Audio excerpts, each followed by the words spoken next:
Hey there, everyone. Welcome back to Learning English Studio, your happy place for mastering English. I'm Amelia, and I am absolutely buzzing to get started today. Hey, Amelia. Hi to all our wonderful listeners out there. It's always a fantastic day when we get to hang out here at the studio. James, so good to see you.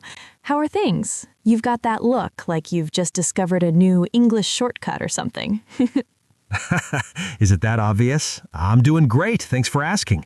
Just excited, you know? And you, Amelia, you're practically sparkling with energy today. Oh, I am. I really am. I've been looking forward to this chat all week. It's one of those topics that seems so simple, but it's actually super powerful. I completely agree. It's one of those things that can totally change how people feel about you and how you connect with them. Super important stuff. For sure. But before we jump into all that amazingness, a tiny little favor from all of you.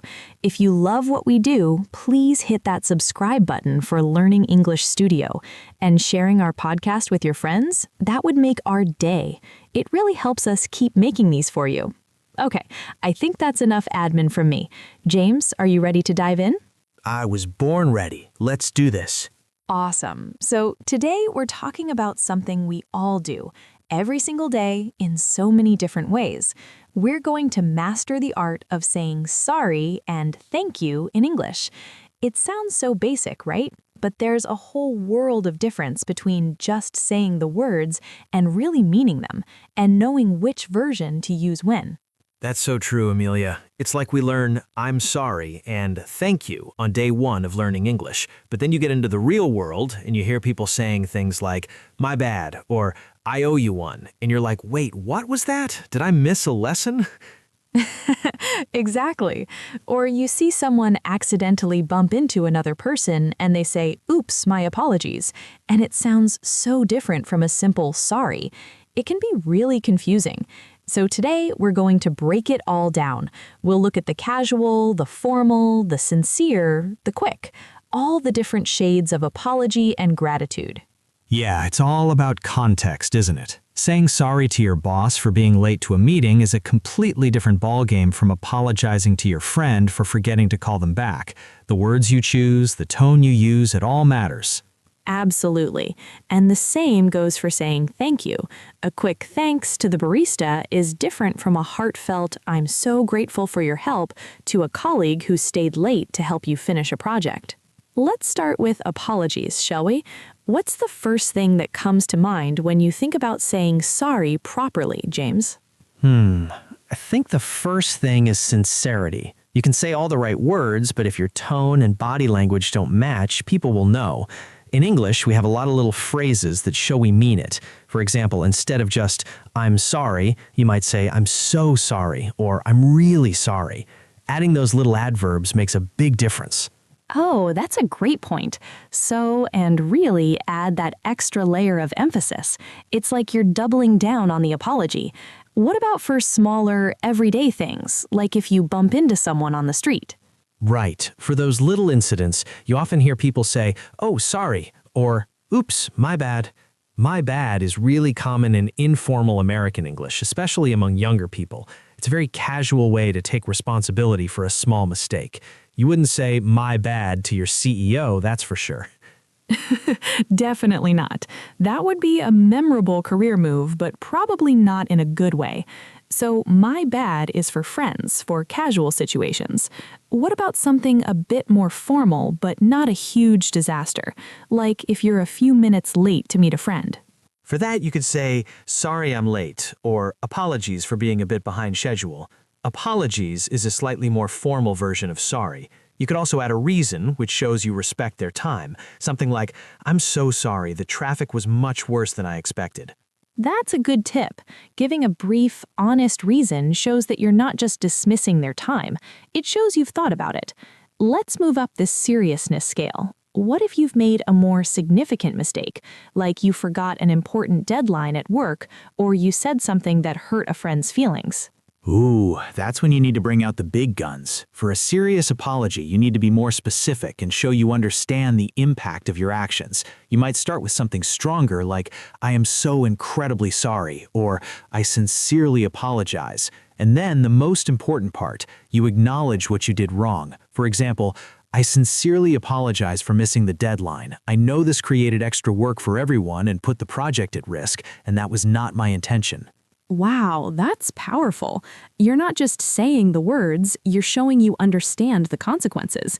That's what makes an apology feel real. It's about taking full responsibility, isn't it? No buts allowed. Exactly. In the moment you say, I'm sorry, but, you've basically canceled out your apology. It sounds like you're making an excuse. A good apology is all about, I'm sorry and, as in, I'm sorry and I will make sure it doesn't happen again. Or, I'm sorry and here's what I'm going to do to fix it. That is such a brilliant way to put it. Sorry but versus sorry and.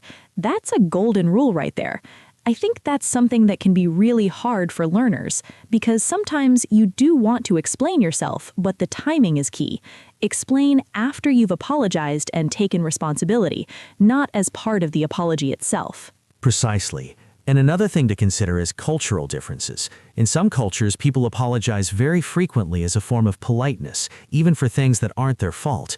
In British English, for example, you'll hear people say sorry when someone else bumps into them. It's almost a reflex. In other cultures, apologies are reserved for more serious mistakes. This can be confusing for English learners. That's so true. I've seen that happen. A learner from a culture where apologies are very serious might come across as rude to a British person because they don't say sorry for minor things, while a learner from a culture that apologizes a lot might seem overly deferential in an American business context. It's a real minefield. Yeah, it really is. So my advice would be to listen to how native speakers around you use these phrases. Pay attention to the situations. And when in doubt, a simple, sincere, I'm sorry is almost always appropriate. It's better to apologize too much than too little in most English-speaking cultures. That's great advice. Let's try a little scenario, shall we? Let's say I promised to help you prepare for a presentation, but I completely forgot and went to the cinema instead. How would you want me to apologize to you, James? Ooh, that's a tough one. Okay, so first, I'd want you to acknowledge what you did without making excuses. Something like, James, I am so sorry. I completely forgot about our plan to work on the presentation and I went to the cinema instead. There's no excuse for that, and I know I let you down. Then I'd want to hear how you'll make it right. I know the presentation is tomorrow. I'm free right now and I'll stay up all night with you to get it done. I'll even buy the pizza. Okay, the pizza offer would definitely help. But seriously, that's a perfect example. You took ownership, you showed you understood the impact, I let you down, and you offered a concrete solution. That's a masterclass in apologizing. You've repaired the relationship. Exactly. And you know, a good apology can actually make a relationship stronger. It shows that you value the other person and the relationship enough to admit when you're wrong. It's a sign of maturity and respect. That's a beautiful way to see it. Okay, I think we've given sorry a really good workout.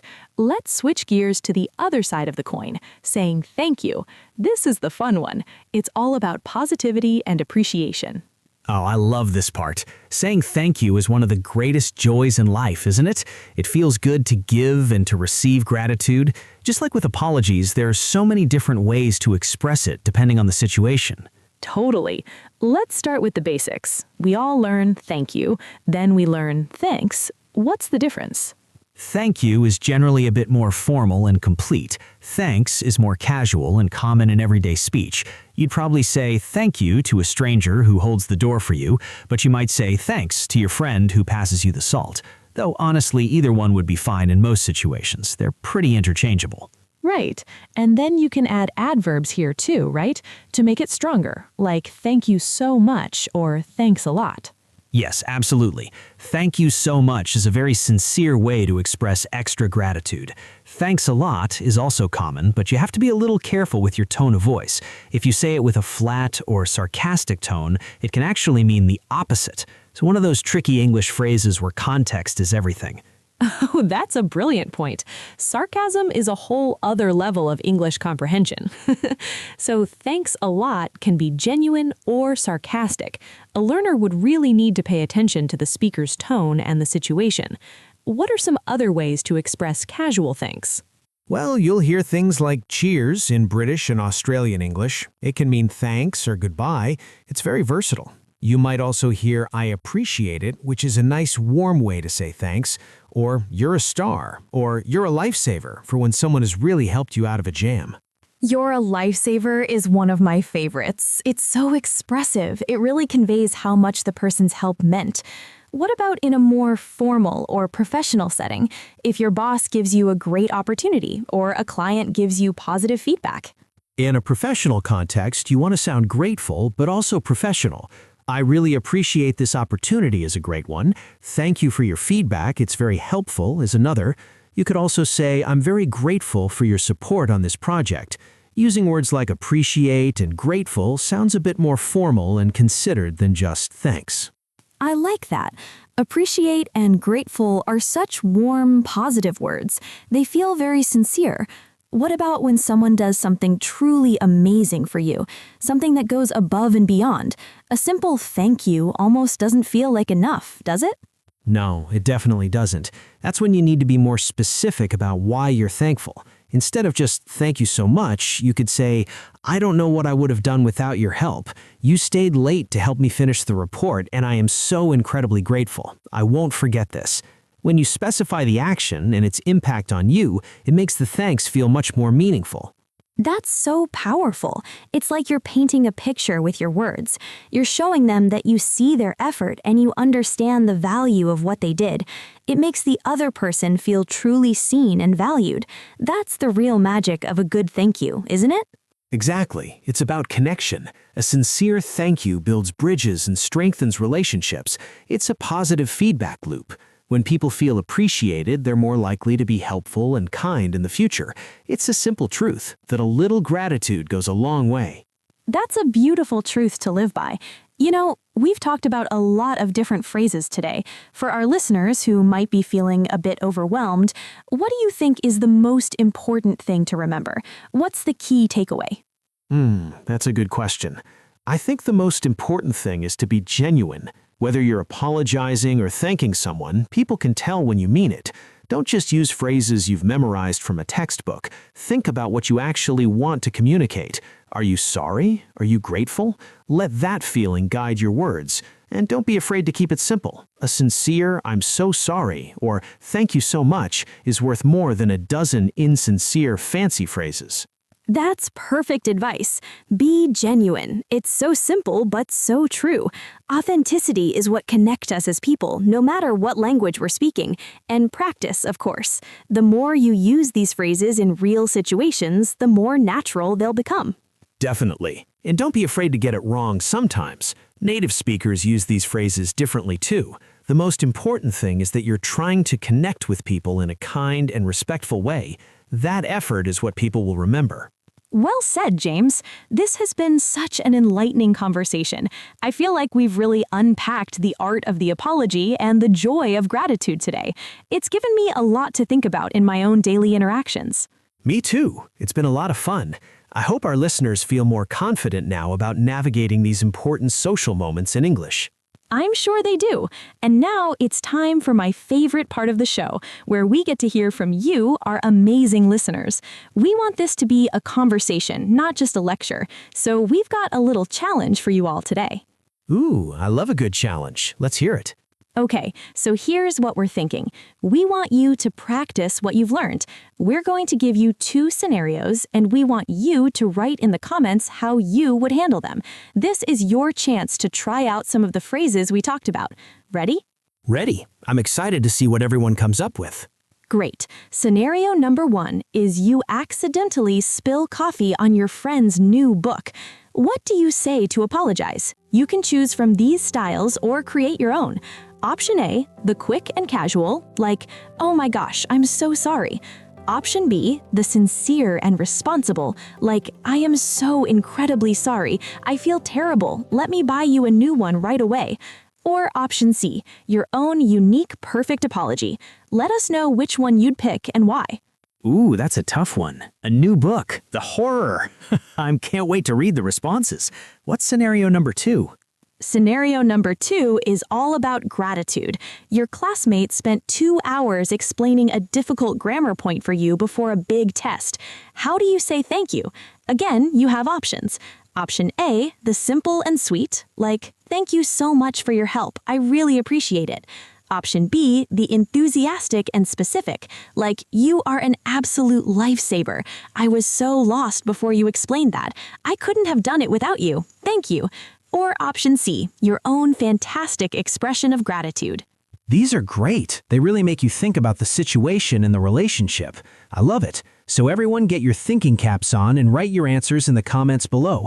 It's the best way to practice and make these phrases your own. Exactly, and don't be shy. There are no perfect answers, just what feels right to you. We'll be reading all your comments, and maybe we'll share some of our favorites in a future episode. It's so inspiring to see how our learning community is growing. Absolutely. And remember, every time you practice, you're building your confidence and making these phrases a natural part of your English vocabulary. It's a win-win. Well, that's all the time we have for today, everyone. A huge thank you to James for sharing all his wisdom with us today. This was fantastic. It was my pleasure, Amelia. Always a joy to be here. And thank you to all of you for listening and for being part of the Learning English Studio family. Don't forget to subscribe, share, and drop your answers to our challenge in the comments below. We'll see you next time for more English learning adventures. Take care and be kind to each other. Bye, everyone. Keep smiling and keep learning. Bye.